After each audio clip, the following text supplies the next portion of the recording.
The wheel has a purpose. Folks, the gospel has a purpose. It's not just a message to be heard. It's not just something for church people to talk about. The gospel has a purpose. And there is a linchpin to the gospel that I want to talk with you about this morning. There is a linchpin to the gospel that if you don't have this piece, then the rest of the wheel lies lifeless in your life. Without the linchpin, the rest of the wheel means nothing. It's just something to hang on the shelf. It's not something to hang your faith on. But with this linchpin that I want to share with you about this morning, the gospel takes on an eternal power. An eternal weight of glory is revealed through this linchpin. But what is a linchpin?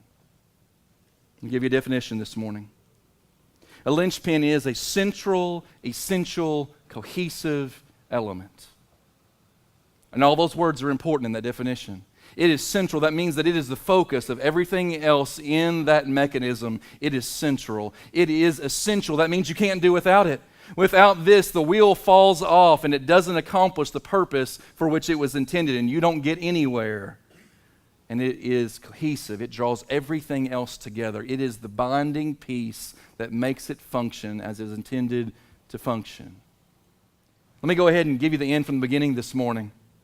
I want to say to you clearly this morning that if there is no resurrection from the dead, if death is the end of all end points, you just die and you're put in a grave somewhere and that's it. If death is the final finish line, there's nothing beyond the grave, then let me give you two pieces of advice this morning, and I am extremely serious about this.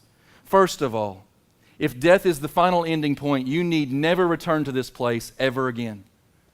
You are utterly wasting your time coming to church if death is the final finish line, the ending point. If there's nothing beyond the grave, then what we are doing here this morning is utterly worthless.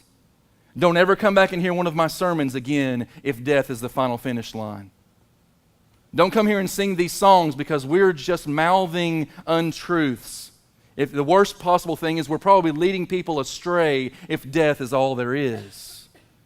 The second thing I would say is not only don't come back to this place ever again, if death is the final finish line, then here's my encouragement for you. It's the same thing the writer of Ecclesiastes in the Old Testament said. If death is the end, then here's your instructions for the remainder of your life. Eat, drink, and be merry. Live it up.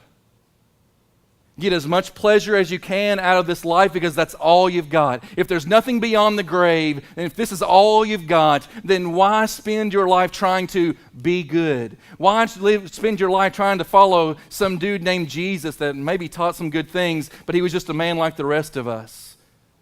If the dead don't live again, then we need to leave this place, never come back, and spend the remainder of our days seeking all the pleasure we can for ourselves. Throw morality aside and just live it up until we die, because that's all we got. And so many in our culture believe the very same thing that I just said to you. They see death as an end point. We need to understand that it is not. Church, I want you to know this morning. We are staking everything on this linchpin. For followers of Jesus, everything hinges on this. Everything.